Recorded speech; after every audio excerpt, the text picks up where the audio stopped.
Florida is very heavily impacted by skin cancers of all different types. We're the #2 state in the entire country for the most serious form of skin cancer, melanoma, even though we have only a much smaller population than California, which is the #1 state for melanoma incidence. We're just below them, with nearly twice as many people in California. And that doesn't count all the other types of skin cancers in this that are not as severe, but some of them can be very serious. And many people get more than one of these skin cancers. So basal and squamous cell cancers are the other common types of skin cancer besides melanoma. And we have a very, very high incidence of all of these types in melanoma in Florida. And what are some of the key risk factors for developing skin cancer and some of its key causes? One of the points we like to make is that anybody can get skin cancer. There are a lot of different factors and a lot of different aspects, but the people who are at the highest risk of getting skin cancer are people with very fair skin, people who burn easily, people who had a lot of sun exposure. Not all skin cancers occur in sun-exposed skin. Not all skin cancers occur in light-skinned individuals, but those are the people at highest risk. All right, and you mentioned it's very common among lighter-skinned individuals. For darker-skinned individuals, does skin cancer look different on them, or is there any specific things they have to look out for? It does look very different in darker-skinned people. In particular, we see more of the melanomas in darker-skinned people occurring on their palms and soles or under the nails where they don't have as much pigmentation. And what we also see is that there's a less knowledge about skin cancer in certain populations, because there's this thought, oh, I have very dark skin, I don't have to worry about skin cancer. I don't have to worry about putting on sunscreen and so forth. So we always like to remind people, for example, that Bob Marley died of metastatic melanoma that started under his toenail. And he didn't know what it was, and he didn't think he could get skin cancer. So he didn't really even know about it until it had already spread and until it was too late for him. So we're very much trying to get the word out to everyone in Florida that skin cancer is something everyone needs to be concerned about. And obviously, Florida is very sunny. We have a lot of sunlight. So how does climate and sunlight exposure in Florida contribute to the incidences of skin cancer? Well, we love Florida because it's sunny and because the weather is beautiful. And we don't want to be living entirely indoors and in the dark.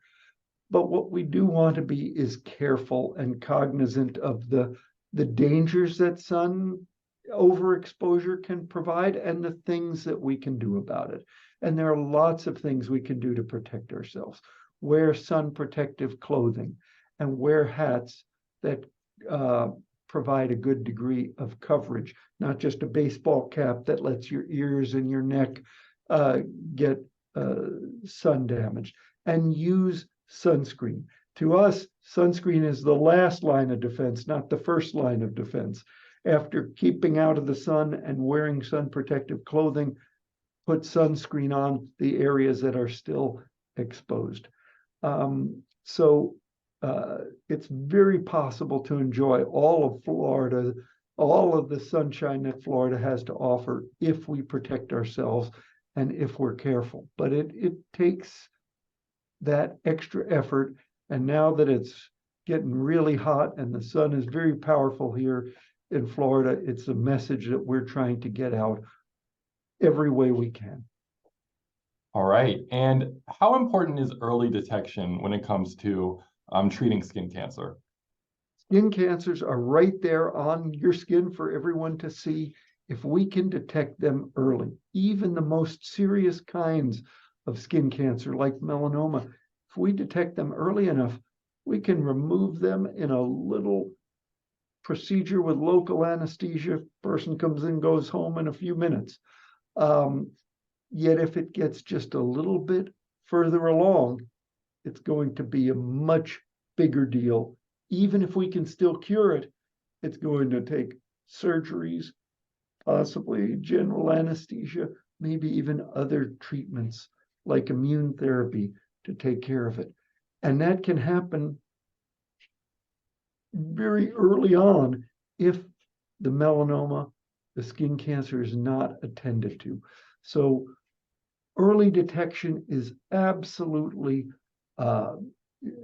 critical in minimizing how much a person has to go through if they do get skin cancer, and improving the outcomes. We've done really amazing things with melanoma and other skin cancers. The outlook for patients, even with very widespread disease, is much better than it was years ago. A person like Bob Marley would have had a much better chance of being successfully treated today than he had when he was diagnosed. But still, if we can find it early, we can cut out the need for all of that intensive treatment. All right, and zeroing in on that emerging technology, have there been any big trends or advancements in the medical field when it comes to treating skin cancer?